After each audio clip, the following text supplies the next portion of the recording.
रूपाला जी ये बताइए कि बीजेपी का जो ये धुआंधार प्रचार हो रहा है, विपक्ष इसको लेकर के भी सवाल उठा रहा है कि इसकी ज़रूरत क्यों पड़ रही है? क्या बीजेपी के जिन कामों की आप बातें कर रहे हैं वो इतने इफेक्टिव नहीं है? सवारना राम राम सभी को, सुबह की मेरे जय श्री कृष्णा। ये तो एक ऐसा सवाल है निर्णय भाई कि करो तो क्यों कर रहे हैं, ना करो तो कोई दिखाई नहीं दे रहा है। ऐसे सवालों का वास्तव में कोई लेना देना नहीं होता है। ये बात बहुत सरल सी मैं आपको बता दूं। आपके परिवार में भी अगर कोई प्रसंग होगा तो मैं नहीं मानता हूं कि आपका मामा भी आएंगे, मासी भी आएंगे, फूफा भी आएंगे, चाचा भी आएंगे, छोटे बड़े परिवार के बुजुर्ग भी आएंगे और बच्चे भी बिना समझे भी मौज में आकर मस्ती करने के लिए प्रसंग को इवेंट करते हैं। तो अब हमारा कुनबा बड़ा है, इनको ये समझना चाहिए कि अब हमारे देश में राज्य की सरकारें इतनी बन गई है, इतने हमारे मुख्यमंत्री लोग हैं, भारत की सरकार मोदी जी के नेतृत्व में भारत को विश्व के रंगमंच पर एक नेतृत्व के रूप में हम काम कर रहे हैं। तो ये सारे लोग यहाँ प्रसंग में तो आएंगे ही आएंगे, कुछ नहीं है तो शुभकामना देने के लिए आएंगे। तो इसी से ये लगता है कि ये इतने क्यों आ रहे हैं। दूसरा, हर प्रसंग की एक अपनी विशेषता होती है और ये चुनाव है, तो चुनाव में हर मतदाता की भी ये अपेक्षा होती है कि लोग मुझे ही मिले, और जिनके पास लोग नहीं होते हैं वो और रिसोर्सेज के उपयोग करते हैं।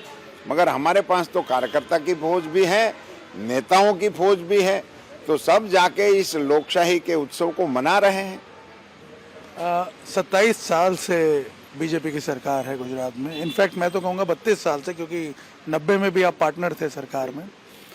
तो इतना लंबा जो समय है, जाहिर सी बात है कि सरकार के प्रति एक रोष खड़ा होता है, एंटी इनकम्बेंसी जिसको हम कहते हैं।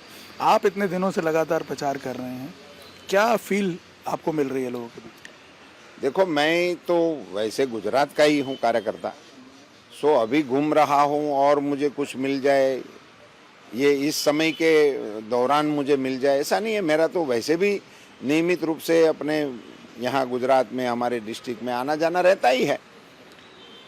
ये पहली बार मैं तो ये मान रहा हूँ कि सरकारों के प्रति आम जनता के बीच में स्वागत का मनोभाव है और लोग हमारे उम्मीदवारों को और प्रत्याशियों को बहुत ही स्वागतपूर्ण रूप से गांवों में, नगरों में इनका स्वागत हो रहा है। एंटी इनकम्बेंसी का होना वैसे तो तय माना जाता है, मगर इसका एक दूसरा पक्ष अब देखने को आ रहा है कि जैसे किसी को अपनी पसंद की चाय की पत्ती फीट आ गई तो फिर वो वही चाय पिएगा। किसी को वो अपनी व्यसन की बात है, वो अच्छी बात नहीं है, मगर वो अपनी टेस्ट की ही फिर जो होती है वो लेगा, वो दूसरी नहीं लेगा। तो मैं इस बार ये देख रहा हूं कि अब लोगों को भारतीय जनता पार्टी का टेस्ट, मतलब आप ये कह रहे हैं कि गुजरात में बीजेपी की ब्रांड लॉयल्टी जो है वो चाय से भी ज्यादा हो गई है। वो बिल्कुल लोगों को, मतलब इस बार भी लोग उनको अपनी चॉइस की सरकार, पसंदीदा सरकार कमल पर वोट डालकर बनाने वाले हैं, ये तय दिख रहा है। और इस बार हमने देखा है कि जैसे एक तीसरे विकल्प के तौर पे आम आदमी पार्टी भी आई है, जिसका फोकस पॉइंट ही यही है कि लोगों में नाराज़गी है लेकिन उन्हें विकल्प नहीं मिल रहा था, और इसलिए अब आम आदमी पार्टी जो है एक चैलेंजर के रूप में खड़ी हो गई। वो इनका अपना प्रचार करने का एक तरीका है और वो हर पार्टी को अपना अधिकार है, वो कुछ भी कहे, लोकतंत्र है और अपनी बात रखनी चाहिए, रखें। मगर गुजरात की राजनीति को देखने वाले, समझने वाले जो लोग हैं, उन सभी को पता है कि गुजरात में कई सालों से दो ही पार्टियों के बीच में चुनावी जंग होता रहा है। तीसरी शक्ति के रूप में कई बार गुजरात में प्रयास हुए हैं और गुजरात के समर्थ नेताओं ने किए हैं और उन लोगों ने जान डाल के पार्टी खड़ी करने की कोशिशें की हैं, मगर गुजरात में ये प्रयोग विफल रहा है। इस बार भी ये प्रयोग संपूर्णतः विफल रहेगा उसी के प्रति कोई रुझान नहीं है। लोगों को विकल्प नहीं मिल रहा है, इसलिए इनको वोट देकर सरकार बनाएंगे। ये बिल्कुल धरती पर ऐसी कोई चीज है ही नहीं। लोगों को विकल्प नहीं चाहिए, लोगों को अपनी पसंदगी की सरकार चाहिए। और मैं भाजपा का हूँ, इसलिए मैं कहूँगा तो वो अच्छा नहीं रहेगा। मगर जिस प्रकार से नरेंद्र भाई मोदी जी का नेतृत्व आज विश्व स्तर पर जिस प्रकार की अपनी प्रतिभा को वो दुनिया के सामने प्रस्तुत हो रहा है, भारत का चित्र जो प्रस्तुत हो रहा है, क्यों न हर गुजराती इनके लिए गर्व करेगा, क्यों नहीं करेगा? ये मेरा तो ये सवाल है। हर गुजराती को आज मोदी जी के प्रति गौरव है, गर्व है। इनकी प्रतीति ये 1 तारीख को और 5 तारीख को मतदान केंद्रों में भी देखने को मिलेगी। इसलिए हम देख रहे हैं सारा प्रचार भी उन्हीं के इर्द गिर्द है।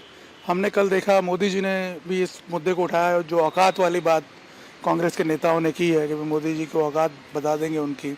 ये मुद्दा जो है ये अचानक अब जब उभरा है, क्या मानते हैं किस तरह का? नहीं, वो यही लोग कर रहे हैं। अभी देखो, चुनाव गुजरात का है, गुजरातियों के बीच जाना है, और आप गुजरात के आइकॉन को गाली देके वोट लोगे, आप गुजरात की छवि को धूमिल करके वोट लोगे। अब ये चुनाव तो कल खत्म हो जाएगा। एक गुजरात बीमारू है, एक गुजरात अशिक्षित है, एक गुजरात बिल्कुल गया गुजरा हुआ है। क्यों हम गुजराती ऐसी बात सुनेगा? मैं समझो कि भाजपा का कार्यकर्ता नहीं होते हुए भी मैं ये सुनने के लिए रेडी नहीं हूँ। आप हमारी सरकार की क्षतियां जरूर बता सकते हो, मगर हमारे गुजरात को गाली दोगे, हमारे गुजरात के आइकॉन को गाली दोगे और गुजरात से मत भी बटोरोगे। कांग्रेस का ये कहना है कि ये जो क्षतियां हैं, चाहे फिर वो मोरबी का इंसिडेंस हो या दूसरे जो भी मुद्दे हों, उनसे ध्यान भटकाने के लिए इन मुद्दों का सहारा लिया जा रहा है। वो उनका काम है, ध्यान भटकाने का। मैं ये बताता हूँ, हमारे यहाँ दिग्विजय सिंह जी अभी प्रचार में लगे हुए हैं। क्या गुजरात के कांग्रेस के लोगों को स्मरण है? और दिग्विजय सिंह जी को खुद आप मिलके पूछ लेना कि आपने राज्यसभा में नर्मदा बंद के गेट को बंद करने की परमिशन नहीं देनी चाहिए, बंद में पानी नहीं भरना चाहिए, ये मांग आपने राज्यसभा में की थी। और क्या गुजरात के कांग्रेस के नेता इनके साथ सहमत है? और ये गुजरात की जनता नहीं जानती है? ये बात है, भटकाने की बात तो यही है। पूरे राज्य के विकास का आधार स्तंभ, अगर आज गुजरात में जो भी खुशहाली आपको देखने को मिल रही है, मैं बड़ी विनम्रता से कहता हूं कि नर्मदा मैया की कृपा है। और उनको रोकने के लिए आप प्रत्यक्ष रूप से जो काम कर रहे हैं, वो आज आपके चित्र लेकर आप हमारे बीच में घूम रहे हो। अच्छा, फाइनली मैं आपसे एक चीज़ जानना चाहता हूँ। बीजेपी की एक सबसे बड़ी समस्या जो हमें इस बार दिख रही है, वो है बीजेपी के अंदर से ही जो विरोध के स्वर उठ रहे हैं। इस बार हमने देखा है शायद highest number of rebel candidate जो है बीजेपी के खड़े हुए हैं इस बार। ऐसी क्या वजह है? क्यों? क्या टिकट डिस्ट्रीब्यूशन में कोई प्रॉब्लम आ गई है जिसका इम्पैक्ट पड़ सकता है? ये कुछ सीटों पर जरूर कार्यकर्ताओं में नाराजगी देखने को मिली भी है, अभी भी कहीं कहीं चल रही है, मगर ज़्यादातर ये सेटल भी हो रहे हैं। ये थोड़ी देर के लिए ज़रूर लोगों को ऐसा लगता है कि भाई मुझे ये क्यों मिलना चाहिए, नहीं मिला। मगर भारतीय जनता पार्टी का कार्यकर्ता गुस्सा करने के बावजूद वो भारत माता की जय से नहीं कतरा सकता है। और ये भारतीय जनता पार्टी इसको संभाल भी लेंगी। और अभी तक का जो हमारा आकलन आ रहा है, वो 2-4 सीटों को बाद करके सारी जगहों पर ये पार्टी के कार्यकर्ता मेन स्ट्रीम में वापस भी आ रहे हैं। ठीक है, अगर सब कुछ ठीक चल रहा है और आप जिस तरह से प्रचार भी लगातार कर रहे हैं, क्या फील मिल रहा है? बताइए, नंबर बताइए, कितनी सीटें आप देख रहे हैं? नहीं जी, मैंने कभी भी चुनाव के इस बातचीत करने के जब भी मुझे मौका मिलता, मैं कभी भी नंबर नहीं बोल रहा हूँ। मगर मैं ये ज़रूर कह सकता हूँ कि इस बार की जो हवामान चल रहा है, हमारा जो पॉलिटिकल यहाँ सिनारियो बन रहा है, उसी से लग रहा है कि भारतीय जनता पार्टी को विक्रमी जीत इस बार हासिल होने को जा रही है और हिस्टोरिकल विजय भारतीय जनता पार्टी करेगी।